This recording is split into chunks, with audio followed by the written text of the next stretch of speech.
वो साल था 1952 जब बॉम्बे से चुनावी मैदान में उतरे डॉक्टर अंबेडकर को हराने के लिए पंडित नेहरू ने खुद मोर्चा संभाल लिया था और पूरी कांग्रेस की मशीनरी को लगा दिया था। पंडित नेहरू नहीं चाहते थे कि किसी भी तरीके से डॉक्टर अंबेडकर वो चुनाव जीते और उन्होंने अपने मजबूत कैंडिडेट को वहां उतार दिया। दूसरी तरफ डॉक्टर अंबेडकर अकेले अपने दम पर संघर्ष कर रहे थे। वो चुनाव जीत भी जाते, लेकिन आखिरी मौके पर पंडित नेहरू और कांग्रेस ने साजिश के तहत वोटों में हेराफेरी की और डॉक्टर अंबेडकर को चुनाव हरवा दिया।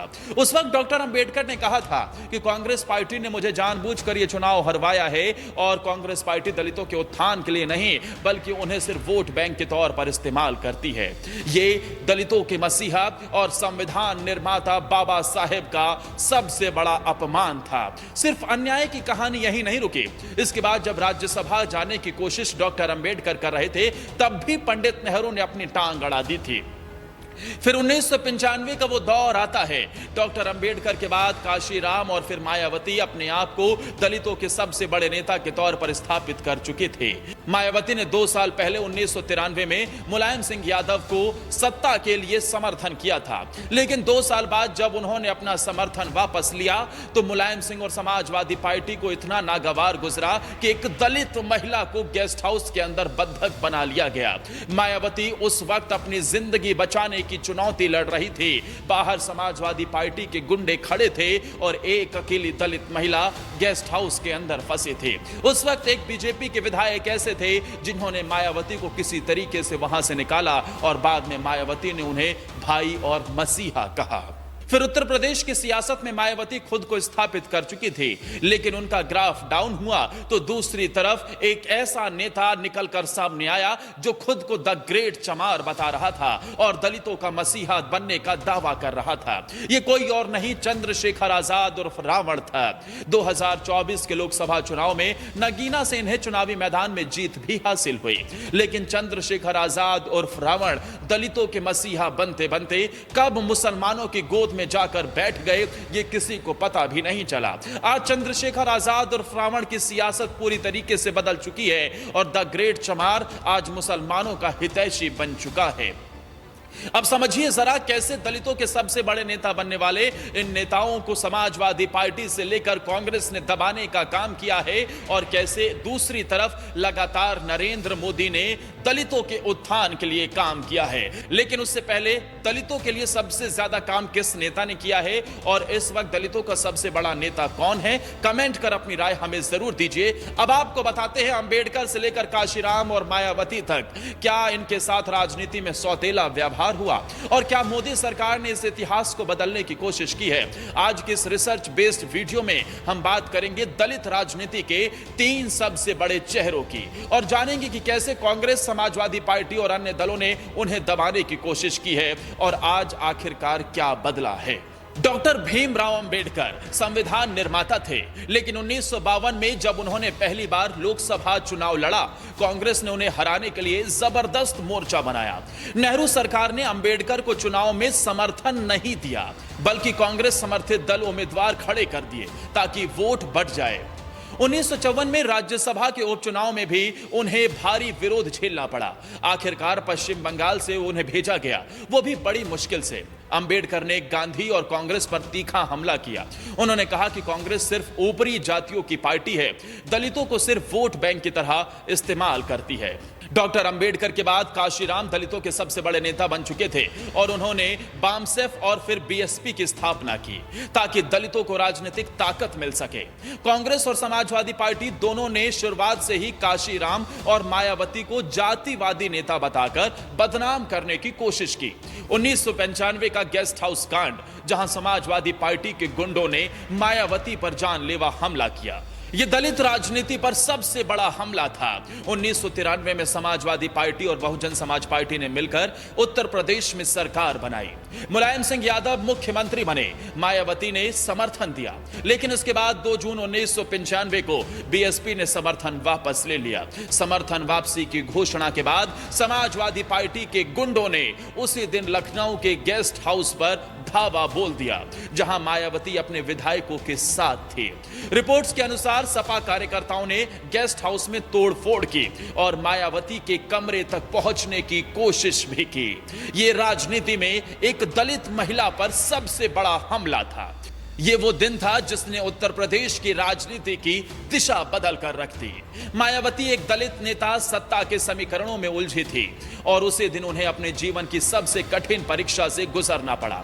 इस संकट की घड़ी में बीजेपी विधायक ब्रह्मदत्त द्विवेदी ने मायावती की मदद की।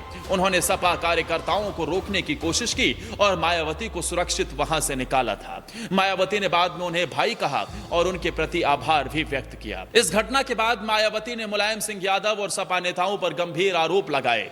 उन्होंने कहा कि सपा कार्यकर्ताओं ने उनके साथ दुर्व्यवहार किया और उनकी जान को खतरा था। इस कांड ने सपा और बीएसपी के बीच गहरी खाई पैदा कर दी। गेस्ट हाउस कांड न केवल मायावती के राजनीतिक जीवन का टर्निंग पॉइंट साबित हुआ, बल्कि उत्तर प्रदेश की राजनीति में भी एक बड़ा मोड़ साबित हुआ।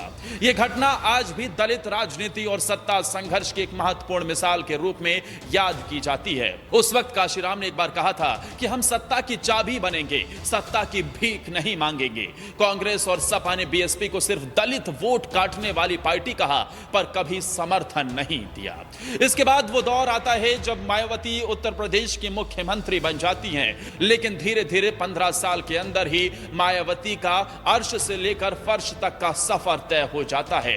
बीएसपी, जो कि दलितों की सबसे बड़ी पार्टी बन चुकी थी, वो अब धीरे धीरे उत्तर प्रदेश की सियासत से गायब हो चुकी थी। दलितों का वोट ना के बराबर मायावती को मिलने लगा और यही हाल था कि वो धीरे धीरे न सिर्फ सत्ता से दूर हो गई, बल्कि उनके विधायक और लोकसभा चुनाव में भी वो एक एक सीट के लिए तरस गई। इसके बाद एक नए युवा नेता की एंट्री होती है। खुद को द ग्रेट चमार बताने वाला ये कोई और नहीं बल्कि चंद्रशेखर आजाद उर्फ रावण थे। जब 2024 के लोकसभा चुनाव हुए तो उन्हें नगीना से चुनावी मैदान में जीत हासिल हुई।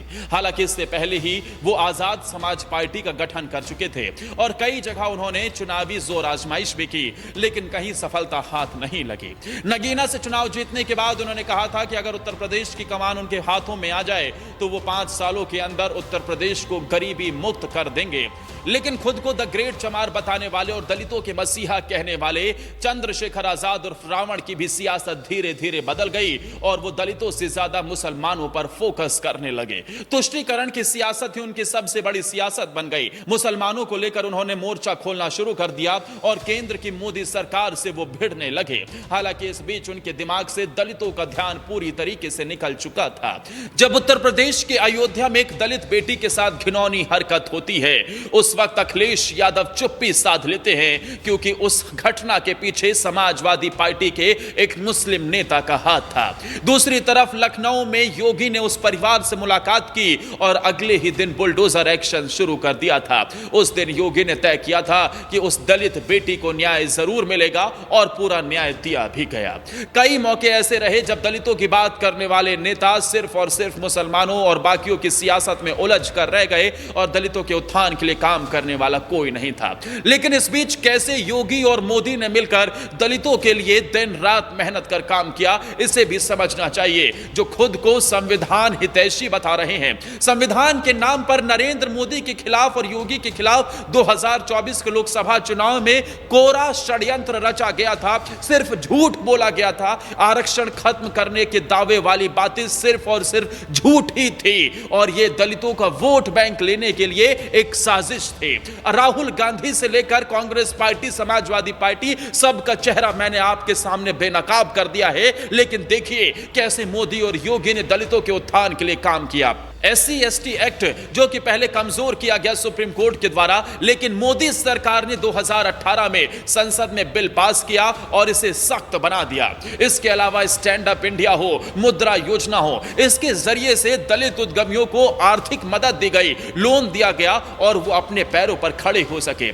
प्रधानमंत्री आवास योजना के जरिए से दलित पिछड़ों आदिवासियों का घर बनाया गया, उनके सर पर छत दी गई, शौचालय बनाए गए, यहां तक कि आयुष्मान योजना के जरिए से दलितों को मुफ्त इलाज मिल सके, इसकी भी व्यवस्था की गई। जो लोग कहते हैं मोदी दलितों से चिढ़ते हैं, उन्हें यह सीख लेना चाहिए कि नरेंद्र मोदी दलितों के लिए दिन रात काम करते हैं। तभी नरेंद्र मोदी ने खुद यह कहा था कि मैं सबसे पहले पिछड़ा हूं, गरीबी मैंने देखी है, दलितों का दर्द मैं समझता हूं। मोदी और योगी ने इसके अलावा दलितों के ऊपर हो रहे अत्याचार पर लगाम लगाने के लिए मेहनत की। उत्तर प्रदेश में जो माफिया बदमाश दलित बहन बेटियों के साथ दुराचार करते थे, उन्हें सबक सिखाने का काम किया गया। इसके बाद राजनीति में दलितों का कद बढ़ सके, इसे देखते हुए नरेंद्र मोदी ने मध्य प्रदेश में डिप्टी सीएम बनाया, राजस्थान में एक दलित को डिप्टी सीएम बनाया, छत्तीसगढ़ के अंदर एक आदिवासी को मुख्यमंत्री बनाया गया, ओडिशा में एक आदिवासी को मुख्यमंत्री बनाया गया, और बाकी सिर्फ तमाशा देखते रहे। अब आपको तय करना है कि आखिर दलितों का सबसे बड़ा नेता कौन है। वीडियो पसंद आई हो तो शेयर भी करें और कमेंट भी जरूर करें।